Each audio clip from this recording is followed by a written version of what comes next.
नमस्कार जंटी में स्वागत है आपका। मैं हूं योगेंद्र। आप देख रहे हैं खास खबर। खास खबर में हम बात करेंगे, राजस्थान सरकार ने मॉब लिंचिंग और ऑनर किलिंग के मामलों में सख्त कानून बनाने का ऐलान किया है। यह घोषणा मुख्यमंत्री अशोक गहलोत ने बजट सत्र के दरमियान बजट के पहले चरण के हुई बहस के जवाब में उन्होंने कही है। और उन्होंने यह भी कहा है कि मिलावटखोरी हो या फिर महिलाओं के साथ दुष्कर्म के मामले हो, इन पे भी लगाम कसने के लिए कुछ कदम उठाए जाएंगे। तो चलिए हम आपको मजमून दिखाते हैं, फिर लौटते हैं हमारे पैनलिस्ट के साथ। हमारे साथ वरिष्ठ अधिवक्ता ए.के. जैन साहब हमारे साथ जुड़ रहे हैं, अब्दुल लतीफ आर्को साहब हमारे साथ अल्पसंख्यक नेता हैं, खेमचंद शर्मा जी भाजपा नेता हमारे साथ हैं, श्याम सुंदर शर्मा साहब वरिष्ठ पत्रकार हमारे साथ जुड़ रहे हैं। सभी का स्वागत है। देखिए एक बार मजमून।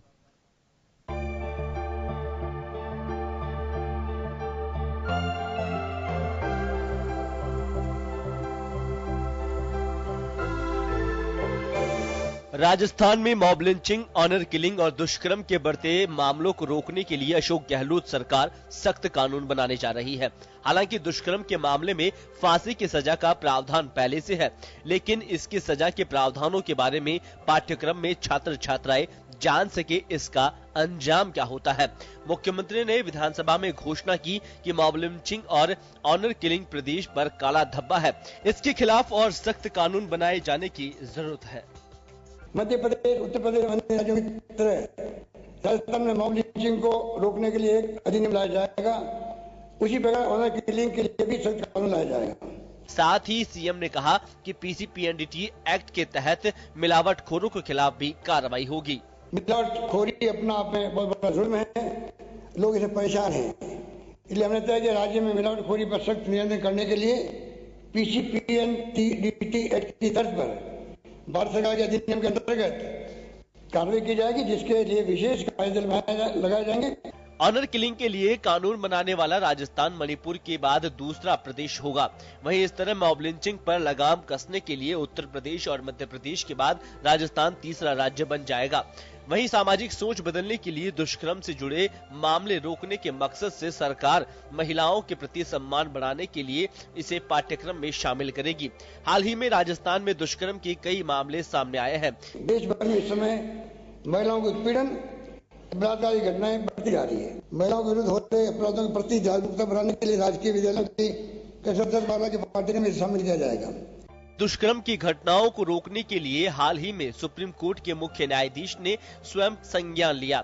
राजस्थान में 6 माह से दुष्कर्म की 1285 घटनाएं हुई है। राजस्थान की सरकार को सुनिश्चित करना है कि 4-5 महीने उनको आए हुए हैं और 5 महीने सरकार के आने के बाद जिस प्रकार से लॉ एंड ऑर्डर पूरी तरह से तहस नहस हुआ है, आज बहन बेटियों को दुष्कर्म की घटनाएं एक बहुत तेज गति से बढ़ने की एक प्रक्रिया शुरू हुई है। जबकि हम राजस्थान में पिछली भारतीय जनता पार्टी की सरकार के समय हम इस दुष्कर्म को लेकर के फांसी की सजा तक का प्रावधान कर चुके हैं। उसके बाद भी राजस्थान की सरकार प्रभावी कार्रवाई न करते हुए नहीं कर पा रही, इस कारण घटनाएं बढ़ रही हैं।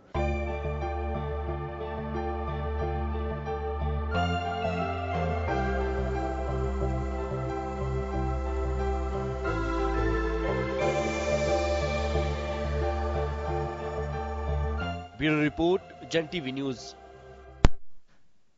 तो चलिए, आपने देखा हमारा मजमून और हम चर्चा को आगे बढ़ाएंगे। मुख्यमंत्री ने यह भी कहा है कि दुष्कर्म के मामलों को रोकने के लिए जनप्रतिनिधियों को आगे आना चाहिए और एक अवेयरनेस प्रोग्राम चलाना चाहिए। साथ ही यह भी कहा है कि दुष्कर्म के मामले में फांसी तक की सजा है, लेकिन उसके प्रति अवेयर नहीं है, तो यह पाठ्यक्रम में शामिल होगा। खैर चलिए, कानून बहुत सारे बने हुए हैं, लेकिन इसका असर क्या हो रहा है, इसी को लेकर के हम चर्चा करेंगे। ए.के. जैन साहब के पास जाना चाहूंगा। जैन साहब, जिन अपराधों की हम चर्चा कर रहे हैं, मुख्यमंत्री ने 2 बड़ी चीजें कही कि मॉब लिंचिंग और ऑनर किलिंग को रोकने के लिए हम सख्त कानून बनाएंगे, मिलावटखोरी को रोकने के लिए पीसीएनडीटी एक्ट की तरह ही हम इस पे भी काम करेंगे, दुष्कर्म को रोकने के लिए हम पाठ्यक्रम में शामिल करेंगे।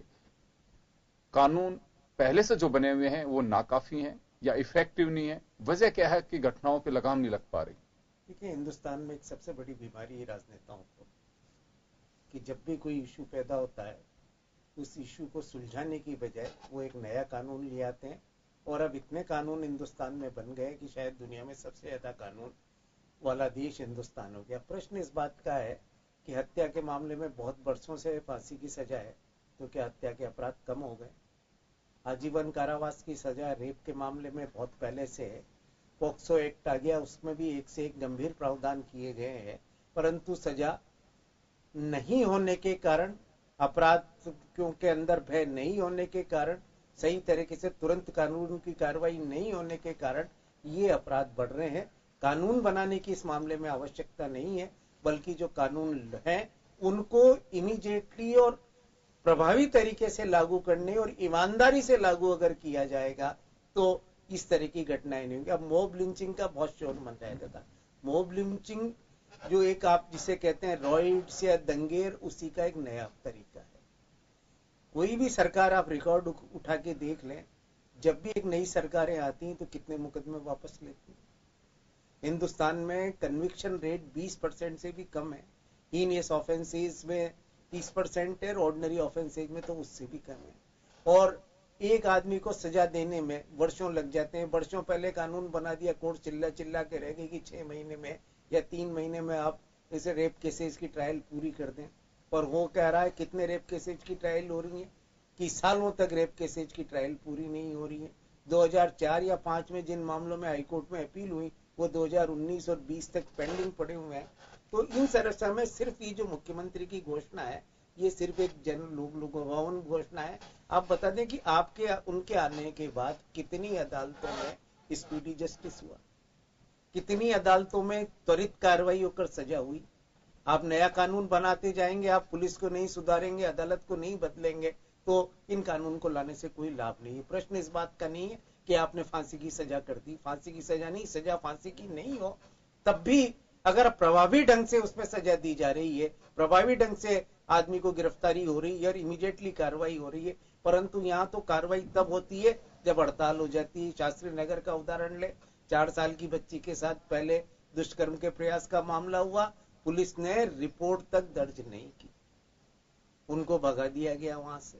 दूसरा जब इंसिडेंट हुआ और उसमें जब ह्यू एंड क्राई मचा तो मुलजिम को पकड़ा गया, और जब पकड़ में आया तो वो आदमी 2015 से बेल पर रिलीज होकर भाग गया था, जम किया हुआ था, और उसके बाद एक के बाद एक अपराध किया जा रहा था, और उस जो हार्डकोर मुलजिम था उसका कोई ट्रैक रिकॉर्ड पुलिस ने नहीं रखा।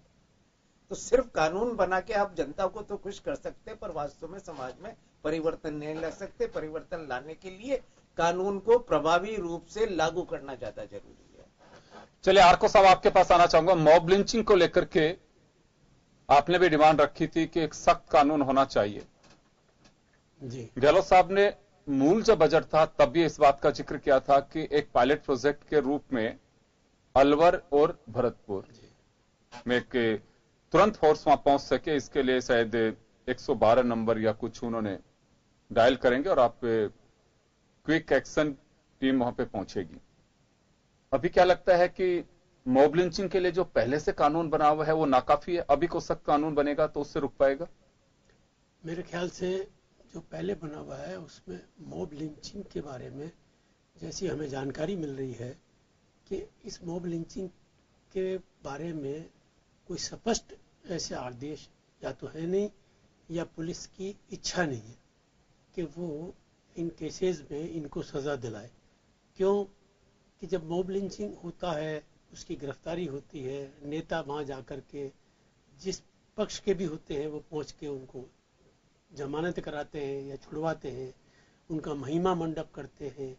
तो पुलिस भी ये जानती है कि अगर हमने कोई इस पे एक्शन ले लिया तो ये जो नेतागण बैठे हैं कहीं ना कहीं इनके पीछे हाथ है, हमारा ट्रांसफर हो जाएगा, हमारा ये हो जाएगा।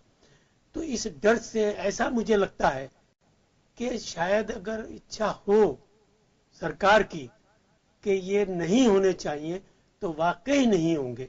लेकिन मैं इस मामले में ये चाहूंगा कि जो भी हमारे मुख्यमंत्री जी कानून बनाए उसमें कलेक्टर, एसपी, डीएम इन सब की जिम्मेदारियां फिक्स करें कि अगर उनके इलाके में ये घटना हो जाएगी तो उसके जिम्मेदार स्वयं वो भी होंगे कि अगर उस पर किसी तरह की लापरवाही होती है और किसी तरह की जो है अनदेखी होती है या कोई भी ऐसी घटना जो इस तरह से हो रही है और उस पर कोई एक्शन नहीं होता है तो इन सबको जिम्मेदार बनाया जाए ताकि वाकई उस मुलजिम को सजा मिले और वो जल्द से जल्द सजा तो हमारे हिंदुस्तान में पता नहीं कितनी कितनी है, लेकिन उसे मिलती नहीं है। सिस्टम ऐसा बना दिया है कि शायद वो मरने तक 3, 4, 5 अदालतों में जा करके और जमानत पे रह करके और अपने मरने तक का टाइम तो वो वैसे ही निकाल लेता है। इसीलिए जुर्म बढ़ रहे हैं। सजाएं ऐसी होनी चाहिए, तय हो जाए कि ये मुकदमा 1 साल के अंदर तय होना चाहिए, ये 3 महीने में तय होना चाहिए, ये 6 महीने में तय होना चाहिए और ऊपर की अदालत तक जाके तय हो जाना चाहिए। ये नहीं है कि यहां से 6 महीने में या 1 साल में हो गया, ऊपर की अदालत 3 साल ले लेगी उसके ऊपर। तो ये सिलसिला जब तक खत्म नहीं होगा, मुझे नहीं लगता कि हमारे हिंदुस्तान के जो कानून बने हुए हैं उन कानूनों से खाली काम हो जाएगा। इसलिए कि कानून तो बलात्कार के लिए फांसी का बना हुआ है। क्या फांसी के कानून बनने के बावजूद बलात्कार नहीं हो रहे? खूब हो रहे हैं, तेजी से हो रहे हैं। क्यों हो रहे हैं? इसीलिए हो रहे हैं कि उनको सजाएं नहीं मिल रही। मैं आया हूं आपके पास में वापस, खेमचंद जी के पास जाना चाहूंगा। खेमचंद जी, कानून पहले से भी है। रेप केस में फांसी की सजा तक का ऐलान कर दिया गया, लेकिन फिर भी इफेक्टिव नहीं हुआ। अशोक गहलोत भी दावा कर रहे हैं कि मॉब लिंचिंग और ऑनर किलिंग को रोकने के लिए हम और सख्त कानून लेकर के आएंगे। कानून पे कानून, कानून पे कानून, जैसे अभी ए.के. जैन साहब ने कहा कि कानून पहले से भी खूब बने हुए हैं, लेकिन बस उनकी सबसे बड़ी जो दिक्कत है कि इफेक्टिव उस रूप में होने चाहिए ताकि जो अपराधी है उसको इसका एहसास हो सके कि इसका अंजाम यह होता है। देखिए योगेंद्र जी, जनहित में यदि कोई भी कानून लाया जाता है तो निश्चित तौर पर स्वागत योग्य है, लेकिन यह विषय दूसरा है। यहाँ गहलोत साहब जिस प्रकार राजस्थान प्रदेश में क्राइम बढ़ रहा है, क्राइम रेट बढ़ रही है, आए दिन क्राइम हो रहे हैं, उस क्राइम को सरकार रोकने में विफल हो रखी है और उस विफलता को छिपाने के लिए एक कानून लाया जा रहा है कि साहब मॉब लिंचिंग का हम कानून लाएंगे। अरे भाई, अब तक जो घटनाएं हो रही हैं, पिछले 6 महीने की आप घटनाएं, क्राइम रिकॉर्ड आप उठाकर देखिए। महिलाओं के मामले 40% तक बढ़ गए हैं। आम मामलों की हम बात करें 34% तक क्राइम बढ़ गए। आप क्राइम को तो रोक नहीं पा रहे और एक नया कानून लाकर प्रदेश की जनता को आप बेवकूफ बनाने का काम जो कर रहे हो, वो प्रदेश की जनता बनने वाली नहीं है। आप लाइए कानून, हम कहते हैं आप लाइए। जनहित का यदि कोई कानून लाते हैं, भाजपा उसका हमेशा स्वागत करती है, पर आप प्रशासन को तो संभाल के रखिए, आप अपनी पुलिस को तो संभाल के रखिए कि प्रदेश की जनता। आज आप महिलाओं के अपराध देखिए, लोकसभा चुनाव के समय थानागाजी की घटना आप उठा कर देखिए, कितनी बड़ी घटना थी। राहुल गांधी जी आए, आके यहाँ पर 5-10 मिनट रुके, उस परिवार को देख के, अरे भाई इससे क्या हो गया? आपको अपराध कम कैसे हो, सरकार की जिम्मेदारी है अपराध कैसे रुके, इस पर चर्चा करनी चाहिए। गहलोत साहब को इस और ध्यान देना चाहिए कि हमारी सरकार किस प्रकार अपराधों पर नियंत्रण करे। केवल कानून बनाने से अपराध नहीं रुक रहे हैं, उनका एनफोर्समेंट किस प्रकार से होगा। जैसा अभी जैन साहब ने कहा कि भाई लगातार कानून ला रहे हैं, लगातार कानून बढ़ रहे हैं, निश्चित तौर पर अपराधों की घटनाएं कम हो। आप जयपुर में शास्त्री नगर की घटना देखिए, ऐसी अनेकों घटनाएं पिछले 6 महीने में, एक हेड कांस्टेबल को पीट कर मार दिया गया। आपकी सरकार मेरा एक सवाल है आपसे, आप राजनीतिक नेता भी हैं जी, कि कभी पॉलिटिकल पार्टीज इस डेप्थ में जाने की कोशिश करते हैं? क्योंकि कांग्रेस ने तो पहले से ही पल्ला झाड़ रखा है कि हमें पैनल्स पे, चैनल पे जाना ही नहीं है, किसी पे भी, पूरे देश भर में नहीं जा रहे हैं, लेकिन आप तो रहते हैं, आप मुझे बता सकते हैं जी। क्योंकि मैंने कटारिया साहब से भी ये सवाल किया था कि आप गृह मंत्री रहे हैं, 10 साल का, आपसे ज्यादा एक्सपीरियंस राजस्थान में किसी को नहीं है पुलिस का। कभी डेप्थ में जाने की कोशिश करते हैं इसमें? या अधिकारी जो रटा रटाया बयान नेताओं को पढ़ाते हैं, सिर्फ वही बोलना होता है? कभी डेप्थ में जाने की कोशिश की जाती है कि फांसी की सजा के बावजूद भी रुक क्यों नहीं रहा? आरोप बहुत सहज बात है, क्योंकि प्रदेश में जो कुछ दिख रहा है और जिसकी जवाबदेही है तो निश्चित रूप से उस पर उंगली उठेगी, इसमें कोई डाउट नहीं है। लेकिन कभी यह कोशिश की जाती है पार्टी स्तर पे, संगठन के स्तर पे, या फिर लीडरशिप के स्तर पे, गवर्नमेंट के स्तर पे, कि इतना सख्त कानून के बावजूद भी घटनाएं रुक क्यों नहीं रही? कभी सोचा है किसी ने इस बारे में? निश्चित तौर पर हमारी जब सरकार थी, भारतीय जनता पार्टी की सरकार थी, हमारे प्रदेश के मुख्यमंत्री जी ने ये घटनाएं कैसे रोके, हाँ। इसके लिए न्यायालयों की संख्या बढ़ाने का प्रयास किया, ट्रायल जल्दी हो इसके लिए न्यायालय खोले और पॉक्सो एक्ट पर प्रभावी कार्रवाई हो उसके लिए काम किया। इसी प्रकार अशोक गहलोत जी को भी ये अपराध कैसे रुके और जो अपराध कारित हो गया उस मुलजिम को जल्दी शीघ्र सजा कैसे मिले, इस विषय पर गंभीरता से सरकार को विचार करना पड़ेगा। अन्यथा केवल कानून बना देने से प्रदेश का भला होने वाला नहीं है, प्रदेश की जनता का भला होने वाला नहीं है। कानून हजारों इस देश में बने हुए हैं, आईपीसी सीआरपीसी में ये सारे प्रोविजन है, अलग से लाने की क्या जरूरत है। फिर भी हम तो कहते हैं, हम तो स्वागत करते हैं यदि जनहित में कोई कानून लाया जाता है तो निश्चित तौर पर स्वागत योग्य है। पर गहलोत साहब पहले पिछले 6 महीने से जिस प्रकार की घटनाएं प्रदेश में हो रही हैं, महिलाओं के साथ जिस प्रकार के अत्याचार हो रहे हैं, बच्चों के साथ जिस प्रकार के अत्याचार हो रहे हैं, आप पहले उन्हें रोकिए, रोकने का प्रयास कीजिए, अन्यथा प्रदेश की जनता आपको माफ नहीं करेगी। अपराधों की संख्या लगातार बढ़ रही है, कम होने का नाम नहीं ले रही है। आंकड़ों की हम बात करें, प्रदेश में 40% के लगभग अपराध बढ़ चुके हैं। चलिए आपके पास वापस लौटूंगा। श्याम सुंदर शर्मा साहब हमारे साथ में जुड़े हुए हैं इस वक्त। श्याम जी, 2 बड़े कानून की बात कही है मुख्यमंत्री ने, एक मॉब लिंचिंग को रोकने के लिए और एक ऑनर किलिंग को रोकने के लिए। पहले से जो कानून है, जैन साहब का कहना है कि कानून पहले भी हैं, नया कानून लेकर फिर लेकर के आया जा रहा है, कुछ प्रभावी कदम उठा पाएंगे? देखिए योगेंद्र जी, सब ये राजनीति का खेल है, वोटों का खेल होता है।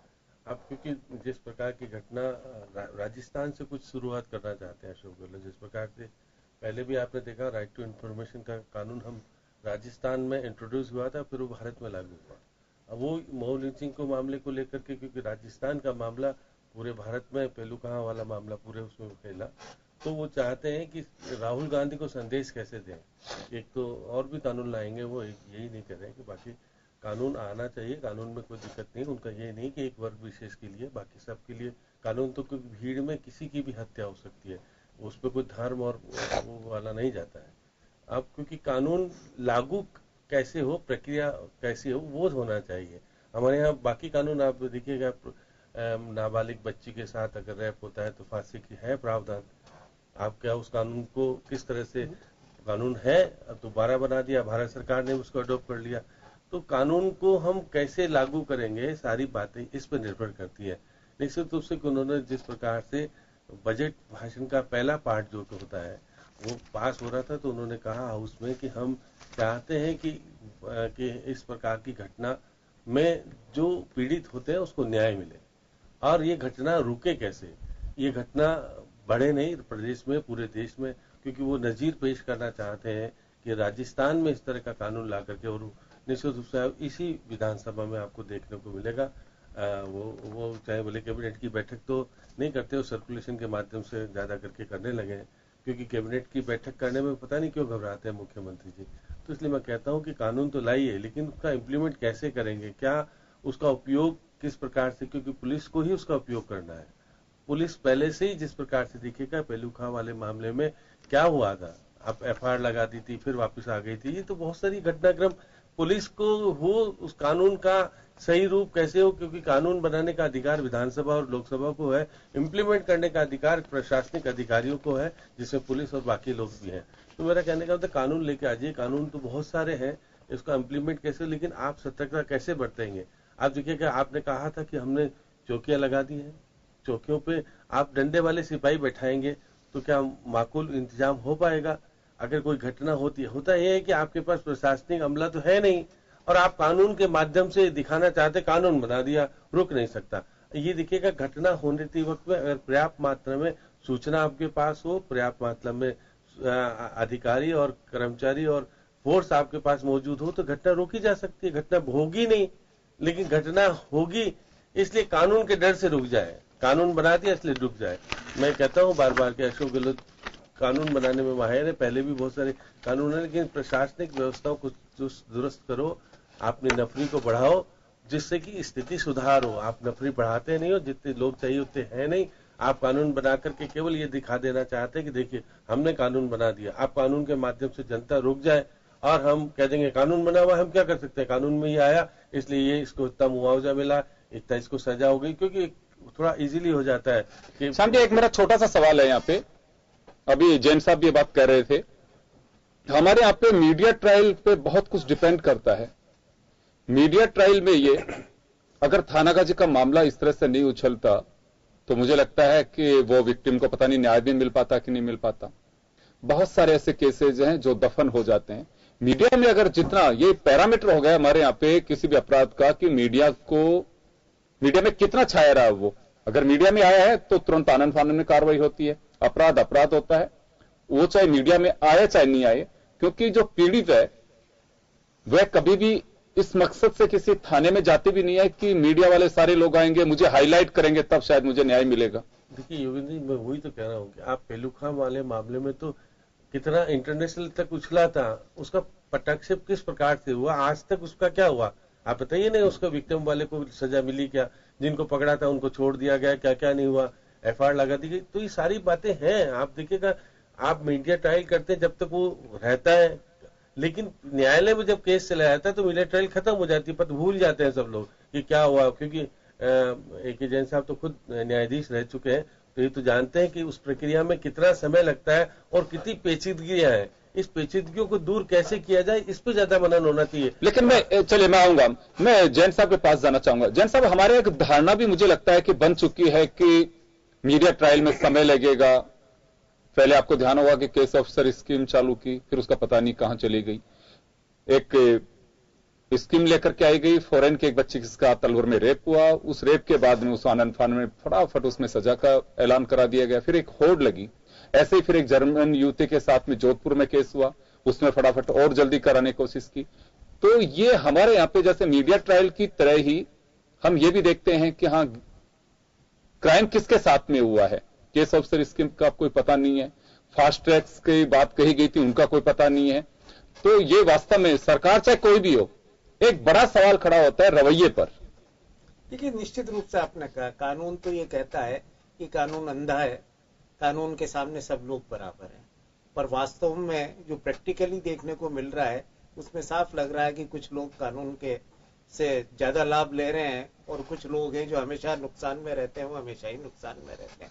हमारे यहाँ कानून की इतनी ज्यादा जरूरत नहीं है जितनी जरूरत इस बात की है कि जो लॉ एनफोर्सिंग एजेंसी है, पुलिस है, सबसे पहले पुलिस है, जिसको जवाब दे और कर्तव्यनिष्ठ बनाया जाए। यदि आपकी पुलिस के बारे में आम धारणा ये है, और एक बहुत अच्छी बात पुराने डीजी साहब ने भी कही थी कि यहाँ स्थिति ये है कि हमारे यहाँ सिर्फ 20% मुकदमे दर्ज होते हैं। हिंदुस्तान में 80% लोग तो डर के मारे थाने पर जाते ही नहीं है, क्योंकि आपका पुलिस व्यवस्था में विश्वास ही नहीं है। आप वेस्टर्न कंट्रीज में जाइए या और देश में जाइए तो वहां पुलिस वाला आपको एक दोस्त और साथी के रूप में नजर आता है। हिंदुस्तान में पुलिस आपको एक प्रताड़ित करने वाली एजेंसी के रूप में नजर आती है। तो अगर आपके पास सबसे पहला, क्योंकि राज्य का पहला चेहरा पुलिस होती है, अगर वो पुलिस आपकी कर्तव्यनिष्ठ नहीं है, वो अगर अपना कार्य करने की बजाय भ्रष्टाचार, बेईमानी और अपराधियों से मिली हुई है, और उसके बाद आपकी प्रोसिक्यूशन एजेंसी है वो राजनीतिक रूप से चल रही है, वो अपना काम सही नहीं कर रही है। तीसरा आपकी न्यायपालिका है जो अपना यानी कई कमियों के कारण, कुछ गलत नियुक्तियों के कारण, कुछ शॉर्टेज के कारण काम नहीं कर रहे आप, तो फिर आपकी व्यवस्था है, आप कितने ही कानून बना के लिए आइए, सबका हश्र यही का यही होएगा। बार बार अभी खेमचंद जी ने कहा कि हमने पॉक्सो की बहुत सारी अदालतें खोली। अरे आपके शुरू के राज में तो पॉक्सो की 5 जगह पर अदालत थी। ये तो हाई कोर्ट ने जब अपना सो मोटो कॉग्निजेंस लेके रालसा ने रिट की और day to day report chief secretary को बुला के खड़ा कर लिया, तब जाके पॉक्सो अदालतें लगी है। और आज आपको नजर आ रहे हैं कि बच्चों के मामले में सजाएं हो रही है। इन राजस्थान में जब पहली पॉक्सो अदालत बनी थी तो पहले साल में एक भी सजा नहीं हुई थी। ये रिकॉर्ड है, ये रिकॉर्ड है कि 2013 का रिकॉर्ड है कि पूरे साल में एक भी सजा नहीं हुई। तो निश्चित रूप से कि हम कानून बनाने की बजाय व्यवस्था को तो सुधारें। आपने आज अब मॉब लिंचिंग का लॉ वहां पर है। मॉब लिंचिंग में मर्डर होता है, 302 है जिसमें फांसी की सजा का प्रावधान है, उसमें गंभीर चोट आती है, सीरियस चोट आती है, 307 का प्रावधान है जिसमें आजीवन, और भीड़ में जो लोग शामिल हैं या दूर भी बैठे हैं उनके लिए सेक्शन 149 और सेक्शन 39 लॉर्ड मैकाले ने 1840 में बना दिया था, जिसमें उसको भी उतनी ही सजा है जितना वास्तव में मारने वाले को। पर फिर आप नया मॉब लिंचिंग लॉ क्यों नहीं लाना चाह रहे हैं? आपके इन्वेस्टिगेशन में जो खामियां है, आपकी ट्रायल जो जल्दी पूरा करना है उसको पूरा क्यों नहीं कर रहे हैं? अशोक गहलोत साहब के राज में कितने कानून, आपको पता ट्रांसपेरेंसी ला आया, पिछले राज में लेकर आए थे, आज तक उसका कुछ नहीं हुआ कि राजनेता सिर्फ भ्रष्टाचार में, राजनेताओं का नियत होती है ट्रांसफर, पोस्टिंग, ठेकेदार और अपने बच्चों का भला। कानून कितने राजनेता है, आप बुला के पूछ लिए मंत्रियों से कि जो अमेंडमेंट आया कितने कानून आपने पिछली बार बताए, तो वो विभाग का मंत्री नहीं बता पाएगा कि कितने नोटिफिकेशन उन्होंने जारी किए हैं। जहां ये स्थिति है वहां बार बार आप कानून लाकर आप अपनी व्यवस्था को सुदृढ़ करिए।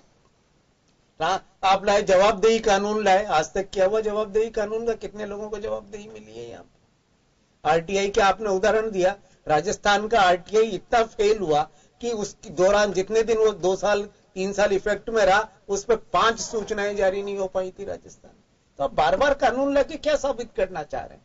सिर्फ आपने बिल्कुल श्याम सुंदर जी ने सही कहा कि राजनीतिक उद्देश्य से कानून लाए जा रहे, वास्तव में लागू करने के उद्देश्य से नहीं लाए जा रहे। आप लागू करिए, उद्देश्य सबसे बड़ी इसमें कोई संदेह नहीं, क्योंकि देखिए समाज, प्रदेश, देश हमारा है। केवल इस पे सियासी गोटियां फिट करने और रोटियां सेकने का काम नहीं है, क्योंकि जनता आपकी स्थायी है, सरकारें आती हैं जाती हैं, लेकिन यहां होना यह चाहिए कि जो कुछ है उसकी समीक्षा हो, समीक्षा ईमानदारी के साथ में होनी चाहिए। ये नहीं देखा जाना चाहिए कि कानून कौन लेके आ रहा है और इसका क्या इफेक्ट होगा, कोई वोट पे तो असर नहीं पड़ेगा। मुझे लगता है कि समाज हित में वही है कि जिसके बारे में वास्तव में अगर कानून की आवश्यकता है तो हम वो लेकर के आए, अदरवाइज जो इफेक्टिव है उस कानून को और इफेक्टिव हम कैसे बना सकते हैं उस पर गौर किया जाना चाहिए। अदालतें आप बढ़ा रहे हो, उसमें स्टाफ है नहीं। मुझे बहुत अच्छे से ध्यान है, एक श्रम अदालत अलवर में खुली हुई थी, उनके एडीजे स्तर के अधिकारी उसके अंदर, आप सरप्राइज करेंगे, पियोन और जज साहब, उसके अलावा तीसरा बीच का कोई आदमी नहीं है। बताइए क्या जजमेंट करेंगे, कैसे जजमेंट करेंगे? तो एटलीस्ट हम कोई फंक्शनिंग में अगर किसी चीज को लेके आ रहे हैं तो ये तो होना चाहिए कि जिस आदमी को आपने मुकर्रर कर दिया उसकी हैसियत क्या है, किस पद पे वो बैठे हुए हैं, उनके साथ में ये मैं कहूंगा कि व्यवहार भी वैसा नहीं है सरकार का जो वास्तव में जिसके हकदार अधिकारी बनते हैं। चलो एक छोटे से ब्रेक के लिए रुकूंगा, ब्रेक के बाद जल्द लौटेंगे।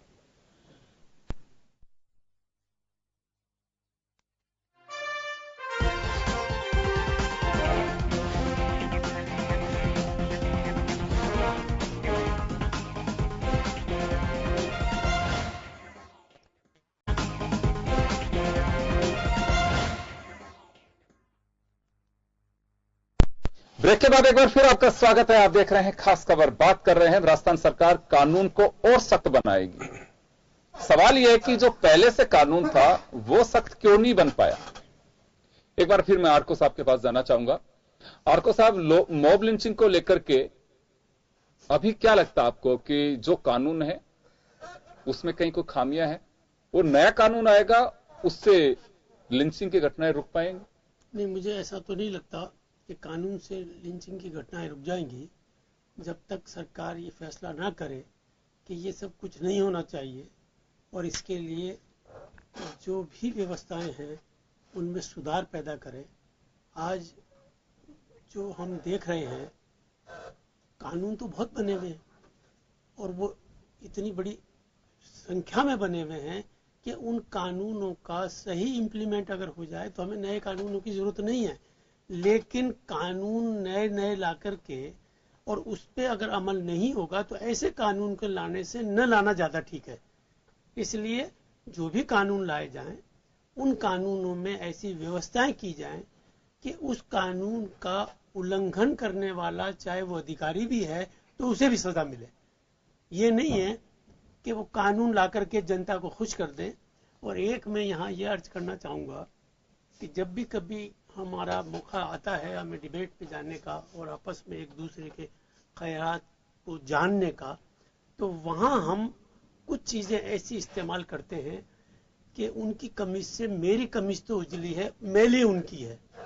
तो हमें सियासी लोगों में ऐसा नहीं करना चाहिए, बल्कि मकसद देखें, जरूरत समझें। अगर कोई अपोजिशन का आदमी बैठ करके और मौजूदा सरकार ने कोई अच्छा काम किया तो कभी उसको सराहना भी चाहिए, और अगर उसने बुरा काम किया है तो उसके खिलाफ खड़ा भी होना चाहिए।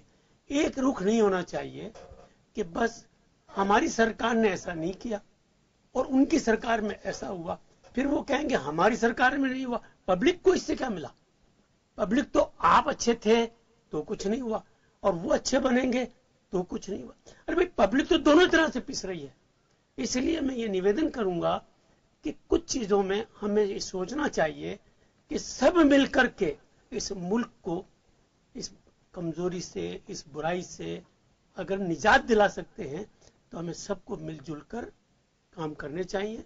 कोई अच्छे मशवरे अपोजिशन भी दे सकती है, ऐसी बात नहीं है कि अपोजिशन मौजूदा सरकार को कोई अच्छी सुझाव आपको साहब वो विधानसभा में देते हैं हमारे विधायक, आप चिंता मत करिए। देखिए, हमारे विधायक, हमारे नेता प्रतिपक्ष, हमारे नेता उपनेता प्रतिपक्ष देते हैं। तो वहाँ हो रहा है। आप प्रदेश की सरकार को ये कहकर बचा नहीं सकते। पब्लिक के लिए नहीं हो रहा। कांग्रेस के पक्ष में अगर ये सरकार कुछ कर लेगी तो आपको साहब कांग्रेस ने मना कर रखा है अपने प्रतिनिधियों को भेजने के लिए, और वो भी आपको साहब कांग्रेस ये सरकार नहीं भेज रही तो आपको जबरदस्ती कांग्रेस का बनने की आवश्यकता मैं महसूस नहीं कर रहा। पब्लिक एक बात सुनिए पब्लिक के भले के लिए। वैसे इसमें कांग्रेस बीजेपी का इशू खेमचंद जी कहाँ लग रहा है आपको? देखिए, मैं आपको निवेदन कर दूं, जिस प्रकार की भाषा का आपको साहब यहाँ उपयोग कर रहे हैं, निश्चित तौर पर कहीं ना कहीं राजनीतिक उसमें हस्तक्षेप दिख रहा है। मैं कहता हूँ कोई भी सर, हम तो इस कानून का स्वागत करते हैं। आप लाइए कानून, कब मना कर रहे हैं हम कानून मत लाइए। आप, हमारी सरकार यूपी में लेके आ रही है, लाइए, क्या फर्क पड़ रहा है। लेकिन आप प्रदेश की वर्तमान परिस्थितियों को देखिए, जिस प्रकार प्रदेश में घटनाएं हो रही हैं लगातार, आप उन पे तो रोकथाम नहीं कर पा रहे। आप नया कानून लाकर अपना जो माहौल प्रदेश में खराब हो रखा है, जो अपराध बढ़ रहे हैं, उनको रोकने की बजाय आप जनता का ध्यान भटकाना चाहते हैं। जनता ऐसे ध्यान नहीं भटकने वाली है। जनता सब समझती है कि आप अपनी सरकार की फेलियरिटी को बचाने के लिए एक नया कानून जनता के ऊपर थोप रहे। अरे भाई लाइए ना, हम कब मना कर रहे हैं, पर आप जो कानून बने हुए हैं उनकी पालना तो करा लीजिए। आप प्रशासन को इस प्रकार मजबूत बनाइए, व्यवस्था इस प्रकार की दीजिए कि घटनाएं हो ना। आप उस पर तो ध्यान नहीं दे रहे। आज आप अखबार का पेज उठाकर देखिए, पहले पेज में डेली 2 बलात्कार आते हैं। आज इस बच्ची के साथ बलात्कार हुआ, आज इस महिला के साथ रेप हुआ। आज प्रदेश की स्थिति इतनी भयानक रूप से विफल सरकार की हो रही है, आए दिन अखबारों की संख्या, आए दिन अपराधों की संख्या बढ़ रही है। आप पिछला 6 माह का पुलिस रिकॉर्ड उठाकर देख लीजिए, 40% से ज्यादा अपराध बढ़ गए। महिलाओं के अपराधों की स्थिति और बदतर है। इसलिए मुकदमे दर्ज हुए। इसलिए मेरा सुझाव सरकार को ये है, आप अखबार, आप अपराधों को रोकने का प्रयास कीजिए।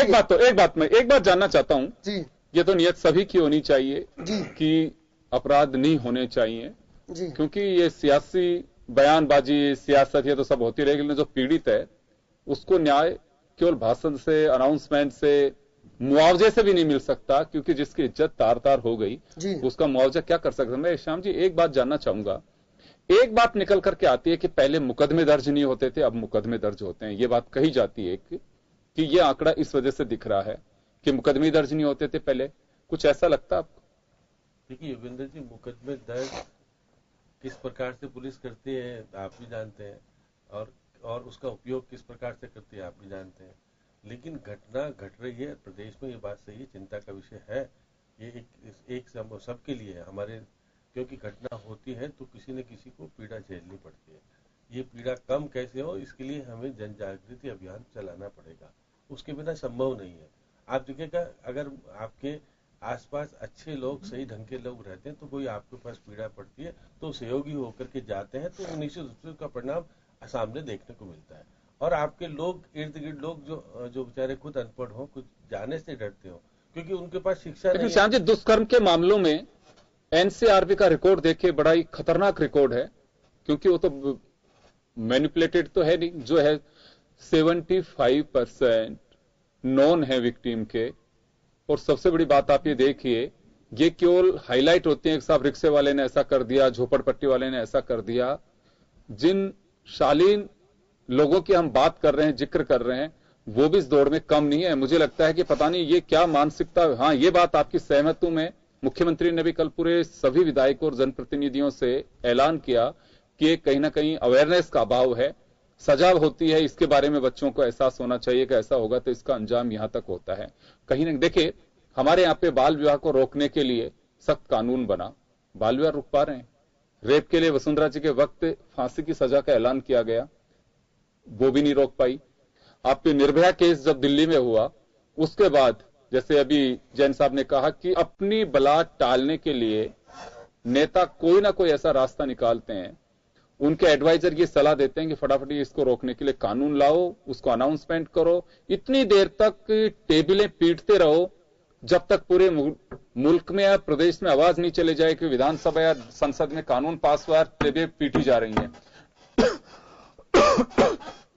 तो मुद्दा ये नहीं है कि आप कानून लेकर के आइए, इफेक्टिव की बात है। मैं रविंद्र जी यही कह रहा हूं कि जब आप उसको पाठ्यक्रम में शामिल कीजिएगा और किस प्रकार से आप अवेयरनेस ला सकते हैं, इसके लिए निश्चित रूप से एजुकेशन का तो पार्ट सबसे पहला अहम बनता है कि शिक्षित लोग होंगे, सही लोग होंगे तो इस पे कमी आएगी। अगर आप शिक्षित नहीं है, अनपढ़ है और जिसमें से शराब पीना, वारा पीना, जो ये घटनाएं इससे बढ़ती जाता है।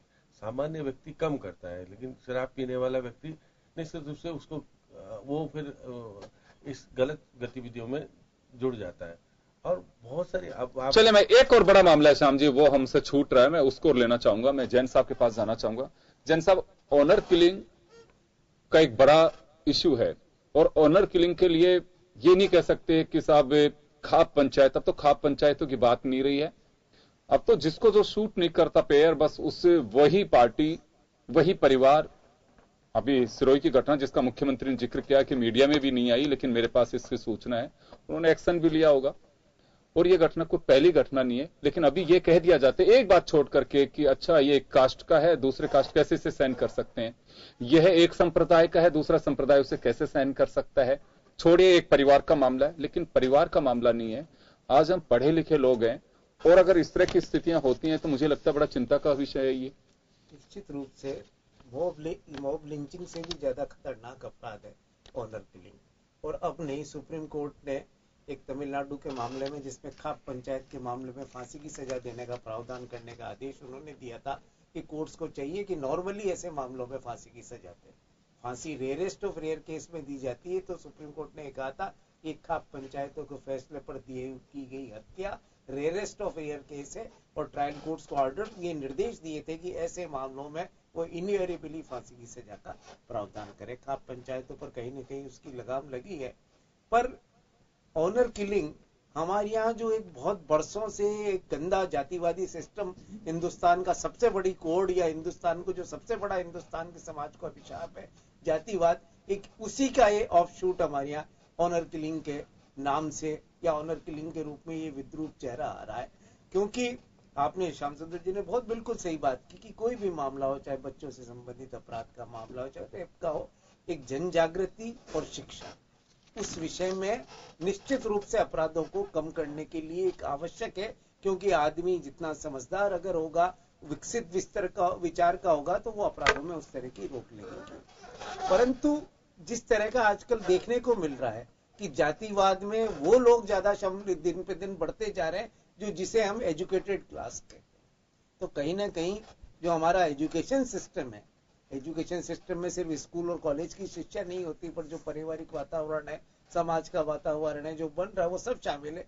कहीं ना कहीं जो हमारी अपब्रिंगिंग और जो समाज की शिक्षा है, उसमें कहीं ना कहीं मामला आ रहा। आज क्यों बच्चे इस बात से डरते हैं? पढ़े लिखे परिवारों में भी बच्चे भाग के शादी क्यों नहीं कर रहे? क्यों कम्युनिकेशन नहीं है बच्चों के और माँ बाप के बीच में कि बच्चे खुलकर अपनी चॉइस और अपनी बात माँ बाप को बता सके? ये पढ़े लिखे परिवारों में भी हो रहा है। पढ़े लिखे परिवारों में बहुत ज्यादा देखने को मिल रहा है कि भाई आप क्यों नहीं बात कर पा रहे। तो इसके लिए कहीं ना कहीं व्यवस्था में कानून निश्चित रूप से खाप पंचायत और ऑनर किलिंग को लेकर बहुत सख्त है और सुप्रीम कोर्ट भी बहुत सख्त है इस मामले में लेकर। अब जयपुर के अंदर भी मामले हुए हैं ऐसे, जहाँ शादी के कई साल बाद दामाद को, जब बेटी गर्भवती थी तो दामाद की हत्या कर दी गई कि किराए के वैशाली नगर में। और उससे ज्यादा दुर्भाग्य की बात यह है कि जब मामला आता है तो वो जो अपराधी पक्ष है उसके पक्ष में एक जाति लामबंद करके खड़ी हो जाती है। ऐसे ऑनर किलिंग के दबाव बनाया जाता है कि आप समझौता कर लीजिए। लिए जरूरी है कि ये जो कानून तो बहुत है, पर इसमें जागृति की बहुत ज्यादा आवश्यकता। बिल्कुल, इसमें कोई संदेह की बात नहीं है। और हमारे लिए चिंता का विषय यह है कि इतने सारे कानून हम बनाए जा रहे हैं, कानून पे कानून, कानून पे कानून। कानून वैसे ही बनने जा रहे हैं जैसे केस के अंदर तारीख मिलती है, लेकिन अब केस में कोई भी पीड़ित है, वादी हो चाहे परिवादी, इस उम्मीद के साथ जाता है कि शायद इस पैसे के अंदर मेरा काम निपट जाएगा, लेकिन पता नहीं कौन सी पीढ़ी उस फैसले को सुन पाएगी। ये बड़ा चिंता का विषय है। और ऐसा नहीं है कि अपराध रोकने में क्या किया जा सकता है, हमारे यहां पे विल पावर की कहीं ना कहीं कमी है।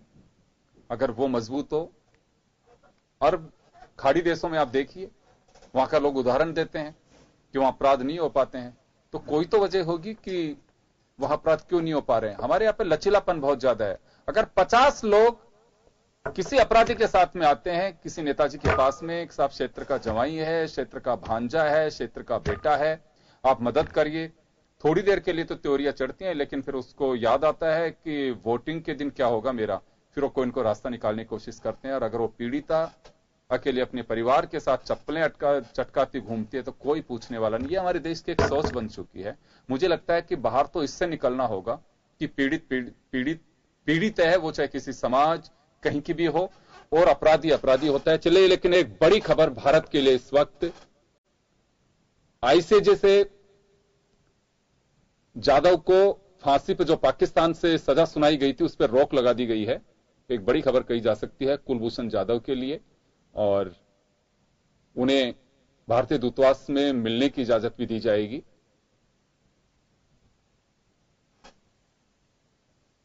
भारत की एक बड़ी कूटनीतिक जीत कही जा सकती है इसे। योगेंद्र जी, भारत और पाकिस्तान के बीच बिगड़ते रिश्ते सुधरने की भी एक आशा भी की जानी चाहिए। जिस तरह के हालात हैं उस तरह से लग रहा है कि जब पाकिस्तान हमारे पक्ष में कुछ फैसले कर रहा है, जिससे यही है कि पहले वाले में अभिनंदन को छोड़ना, दूसरे में अब जिसको फांसी दी गई हो उस पर रोक लगा देना, तो ये खैर चलिए, एक तनाव कम हो, अच्छी बात है। दोनों ही तरफ की जनता यही चाहती है। लेकिन बड़ी खबर भारत के लिए कही जा सकती है, कुलभूषण जाधव के लिए सबने प्रार्थना की थी, वो शायद हो सकता है कि कानून होता है और अंतर्राष्ट्रीय न्यायालय से चलिए न्याय मिला है, लेकिन पूरी डेप्थ में जाने से पता लगेगा कि रोक किस मायने में है, किस वजह से है, कैसे है, वो देखने वाली बात रहेगी। चलिए, मैं चर्चा को आगे बढ़ाऊंगा। मैं वापस आना चाहूंगा, खाप पंचायतों का खौफ भी इसे कहा जाता है। मैं श्याम जी आपके पास आना चाहूंगा एक बार। ऑनर किलिंग एक बड़ी चुनौती बनी हुई है सभ्य समाज के लिए, मैं कहूंगा सभ्य समाज के लिए। ये देखिए योगेंद्र जी, एक बात दो आपको अलग अलग तरीके से समझना पड़ेगा कि एक परिवार में किसी लड़की को अपना पिता जिस प्रकार से शादी के योग्य बनाता है और वो कुछ कारणों से क्या करती है, वो बात अलग है कि वो सही बात है कि हम आपस में गैप जितना परिवार के बीच में रह रहा है, बच्चों को किस तरफ जा रहे हैं ये माँ बाप को अगर पता नहीं होता है तो ये सारी घटना घटती है। लेकिन दूसरी तरफ भी देखिए, समाज, कुछ समाज ऐसे हैं, जाट समाज हुआ, राजपूत समाज हुआ या बाकी लोग हुए, आप हरियाणा का लगता हुआ इलाका हमारे यहाँ भी है, वहां पर है ये सारी स्थितियां कि आप किसी दूसरी जाति के, आप राजस्थान के सीकर में जो घटना घटी थी, स्वेच्छा से गई थी लड़की, उसके बाद भी देखिएगा किस प्रकार का वातावरण बना और सब बातें हुई। तो हम ये समझदारी है, क्योंकि अब समाज बहुत छोटे स्तर की बात नहीं सोचता। अब लड़का अगर योग्य है जिससे शादी करने जा रहे हैं तो फिर कोई आपत्ति नहीं होनी चाहिए किसी परिवार को, लेकिन ये है कि परिवार की लड़की समझदार नहीं है और उसके साथ बच्चा जो शादी करने जा रहा है वो अगर ठीक नहीं है तो उसको बाद में निश्चित रूप से पीड़ा झेलनी पड़ेगी। तो खाप पंचायतों का तो असर हमारे कुछ जगहों पे देखने को मिलता है, जो बाड़मेर में मिलेगा हमको देखने के लिए, सीकर, चूरू वगैरह इधर मिलेगा, या बैरोड वगैरह इधर की, अलवर इधर की तरफ मिलेगा। तो हम कह सकते हैं कि खाप पंचायतों पर रोक लगनी चाहिए। न्यायालय से ज्यादा जरूरी है कि सरकार के जो नुमाइंदे बैठे हैं वहां पर बैठने वाले लोग समय पर सूचना अगर प्रशासन को देंगे तो उस पर कारगर कार्रवाई हो सकती है। क्योंकि कारगर कार्रवाई इसलिए नहीं होती कि खाप पंचायत के जो लोग फैसला करने वाले हैं वो वोटों के ठेकेदार होते हैं, तो उस पर खिलाफ कार्रवाई करने पे भी शासन और नेता वर्ग बहुत संकुचित रहता है। इसलिए हमको बड़े खुले दिल से सोचना पड़ेगा और बहुत सारी चीजें सोचनी पड़ेगी कि समाज एक तरफा नहीं जाए, बल्कि ये होना चाहिए योग्य लड़का लड़की है तो उसको पूरी तरह से आजादी मिलनी चाहिए, शादी होनी चाहिए, उसको कोई आपत्ति नहीं है, चाहे धर्म से भी कोई बड़ी बात नहीं होती है, क्योंकि बच्चे दोनों ही अगर साथ काम कर रहे हैं और खुले दिमाग के हैं और योग्य है तो फिर शादी कर लेनी चाहिए। फिर कोई किसी को रोकने का अधिकार बहुत बड़े अफसर की लड़की है और किसी के साथ हो सकता हो कि SC ST के साथ चली जाती है तो वो बड़ा अलग तरह का वहाँ ऑनर किलिंग का मामला इस तरह से जब बनता है, या हिंदू मुस्लिम में हो जाता है तो कुछ विवाद होते हैं, लेकिन इस विवाद को रोकने के लिए हम फिर वही कह रहे हैं कि अपने बच्चों से आप संपर्क रखिएगा, आप उससे दूर मत होइएगा। हर गतिविधियों में माँ बाप अगर बच्चों के साथ मेलजोल रखेंगे और उनकी हर गतिविधियों को जानकारी रखेंगे तो इस घटना को उसी तरह से रोका जा सकता है। बाकी ये कहते हैं कि पिताजी माताजी को पता ही नहीं, क्योंकि पापा जी माताजी कमाने में बिजी हैं और क्लब जाने में बिजी हैं, बच्चा कहाँ जा रहा है कुछ पता ही नहीं है। तो ये सारी घटनाएं घटती है और उसका परिणाम इस समाज को ही भोगना पड़ता है। इसलिए हमको, हमारा सबका कर्तव्य होता है कि अपने बच्चों के साथ बैठ करके खाना खाएं, बैठ करके बात करें, क्या कर रहा है, कितनी पढ़ाई कर रहा है, कहाँ किस तरह जाता है, कुछ करता है, तो सारी गतिविधियां सामने आएगी। ये बात सही, जैसे हमने कहा कि बच्चे बताते ही नहीं है कि मेरी पसंद ये है। आपको माँ बाप को समय रहते बताएंगे तो निश्चित रूप से माँ बाप में कुछ गुस्सा होता है, लेकिन जब दिख जाएगा कि बच्चा और लड़के लड़की योग्य है दोनों, तो कुछ हद तक फैसले भी अच्छे होते हैं और फैसले निश्चित रूप से आपसी सहमति से हो जाते हैं। बहुत सारे है कि असहमति के बाद अगर चले जाती है लड़की और फिर उसके बाद उत्तेजना आती है, घटना वही होती है कि जब घटना बिना बताए चुपचाप चले जाने का मतलब है कि परिवार का एक लड़की योग्य बना दी, आपने सब कुछ कर दिया और वो आपको बिना कहे शादी कर लेती, तो परिवार में एक पीड़ा तो झेलनी पड़ती है। सबसे ज्यादा माता पिता। ये तो बात हुई प्रैक्टिकल, लेकिन कानून ये कहता है कि बालिग होने के बाद में वो स्वतंत्र हैं। क्यों कई बार इस तरह के केस भी होते हैं कि बच्ची किसी के साथ चली भी जाती है तो उसके बाद में, क्योंकि अदालत का भी एक काम होता है, जब पुलिस उसे पकड़ लेती है, पुलिस अपने कब्जे में ले लेती है तो कोर्ट तक जाता है मामला कोर्ट में। लेकिन अगर बच्ची कहती है कि मैं बिल्कुल स्वेच्छा से मैंने मैरिज की है तो उस बात में कुछ नहीं हो सकता। मैं आपकी बात को इससे सहमत हूं कि परिवार की अपनी एक पीड़ा होती है कि हमने इतना बड़ा किया, और यह भी एक बड़ी चिंता का विषय होता है कि सामने जिस लड़के के साथ आप मैरिज कर रहे हो उसकी स्थिति क्या है। वो मैं ये कह रहा हूँ कि अगर योग्य है तो शादी करे तो किसी को कोई आपत्ति ज्यादा होती है। थोड़ा बहुत ये होता है कि भाई चले, मैं खेमचंद जी के पास जाना चाहूंगा, समय थोड़ा कम है। खेमचंद जी योग्य नहीं होते तो ही सारी पीड़ा झेलने के लिए जिंदगी भर माँ बाप भी झेलते हैं और लड़का लड़की दोनों झेलते हैं। खेमचंद जी आपके पास आना चाहूंगा मैं जी। अभी जो बातें चल रही है, चाहे मॉब लिंचिंग की बात हो या फिर ऑनर किलिंग की बात हो, चर्चा ये आती है निकल करके कि वोट की राजनीति इन कानूनों को धरातल पर उतारने में काफी एक राइडर का काम कर रही है। देखिए, राजनीति का मुझे लगता है कि ऐसी राजनीति नहीं करनी चाहिए जिससे कानून की पालना नहीं हो। कोई भी राजनीतिक दल का नेता हो, यदि कानून के पालना में कहीं प्रॉब्लम क्रिएट करता है तो प्रदेश की जनता और देश की जनता उसको माफ नहीं करेगी।